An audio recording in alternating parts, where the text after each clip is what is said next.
Okay, Mr. Naidoo. One of the things that we try to figure out is how people use their curiosity for their learning. And you know, you have an interest in physics, and you've been an engineer. Can you tell us how you first became curious about magnets and magnetism? Um, I think you know we. I think we all born curious. I think we're all born as physicists, basically, especially babies. Really, if you think of a baby and if you got younger brothers or sisters and you watch them, they're doing what physicists do. They're going and experimenting. They're touching stuff and checking how it works. Usually stick it in their mouth, right? But you guys shouldn't do that. But they're curious. People are born curious about physics, about stuff around them. They may not think, okay, I'm a physicist or anything, but that's what it's wired in you to explore stuff around you. Whether it's looking up at the stars or looking, around at stuff on the ground, it's wired in you to go and touch and explore stuff. And I think with some of the toys I had when I was growing up and the stuff I had at school, I just got curious about magnets, just playing around with magnets, and I always thought that we're getting something for free here. And I still think that here's something that really is something that we could make a lot more use of than we are making of. And it's something that I never could quite be satisfied that I had the answer of how this stuff works. I was never really satisfied, and I always had that question in my mind that how is this really working, and I never really got an answer. So once you had that question in your mind, how did you gather information around that question? Well, with magnets, it's pretty. You come across magnets all over the place. So the thing you do is you start to read. Really try to read what other people have done with magnets, because you're not the first person that's ever played with magnets. So if you play with magnets and you say, maybe someone else has figured this out. I may not know what's going on, but someone else may have figured this out. So let me see what other people have done. So you start to read, or you check on the internet, you put up your questions, and that's how you start to find out. The other thing is you can choose what you want to study later in life, and I chose physics because there was a lot of questions, not just on magnets, but things like light and things like gravity that I said are really cool questions, and I'd love to find out more about that, because at school we'd only do maybe an hour a week of physics. That was about it, maybe an hour, maybe 2 hours a week, and there's not a lot you can cover in that time. So if you still have questions, you really got to go and do it in your own time. And that's what I did. I went and got books that I'd read after school, and when I was done with grade 12, I went and studied physics further. I said, okay, I really want to find out more about this. Okay. Now one of the things, when people learn things that they're curious about and they find out, they really just have a desire to share. And so like today, you came in and you shared, and it was just so obvious that you were excited about what you've learned and interested that you're sharing. It seemed like it was easy and fun for you. Do you share with other people besides like students, and how do you share what you learn about magnets with other people?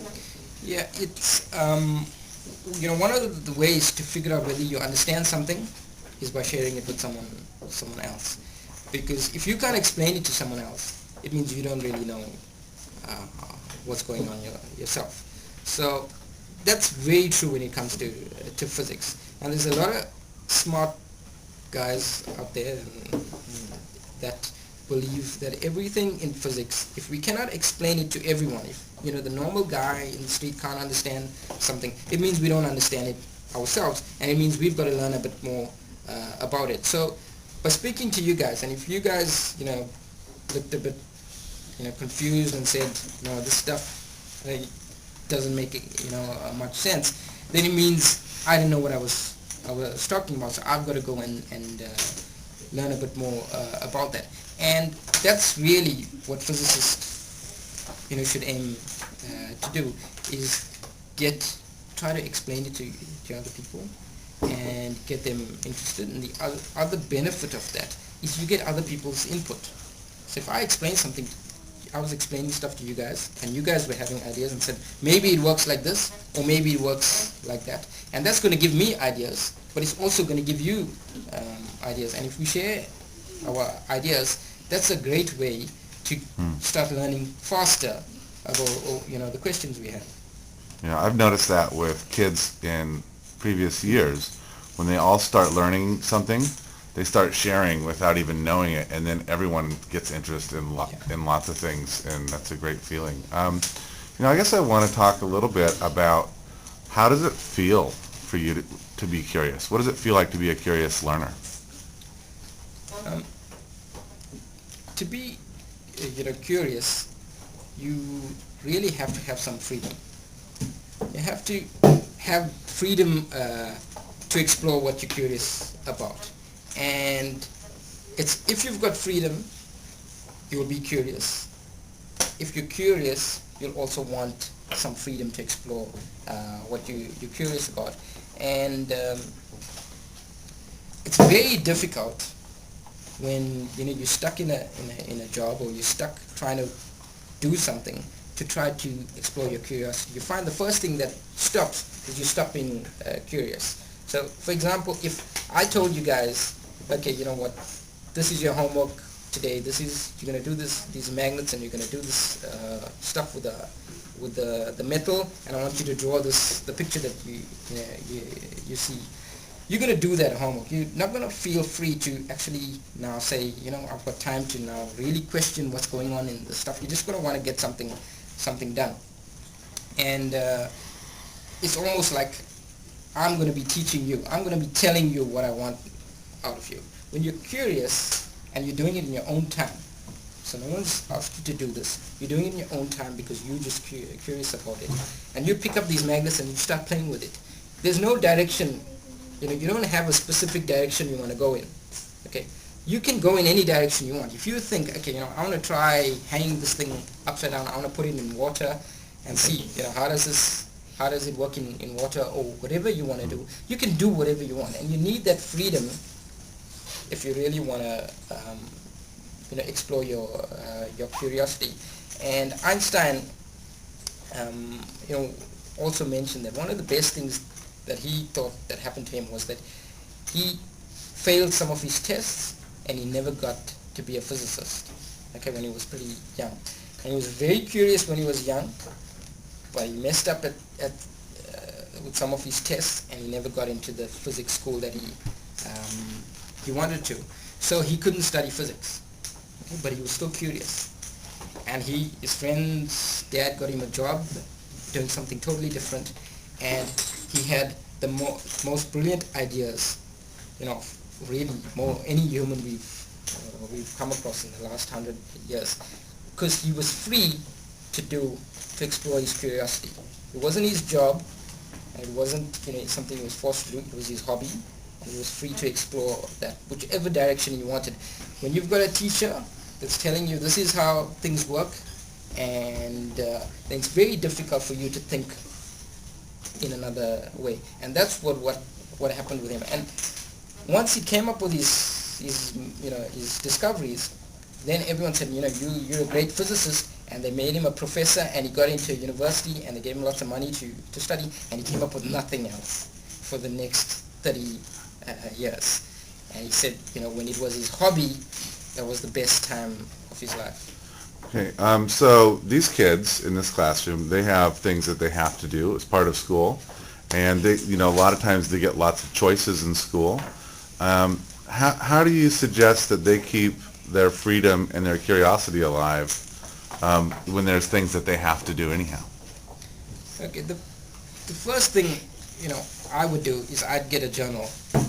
Okay, because you're gonna have thoughts, stuff that you're curious about at any time of the day.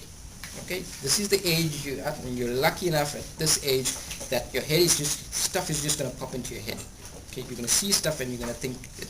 But You might be busy with something else. You might be in the car driving home. You might, be busy with some other homework, and you don't have the time to go and say, okay, now I want to go and start playing with magnets now and figuring that out, because I had an idea of how I could use this magnet. So you have a journal and you write this down. You gotta write down all these ideas and curious thoughts that you have. Make a record of it, because you will have time. Maybe another time, where you can go back and say, I was thinking about this, but actually I thought that maybe a year ago. Suddenly I actually think I know the answer to that question, because I've learned some other stuff that's going to answer that question to me. So if you forget those questions, you lose them. It's gone forever. You're never going to have that question again, because you know what? It's really only kids that have these kind of questions. When you're older, as you get older, there's less and less curious questions you're going to have in your life, because you're going to think you know everything. Or people are going to tell you this is how things work, and you will just believe that's how things work. But you can't tell a baby that.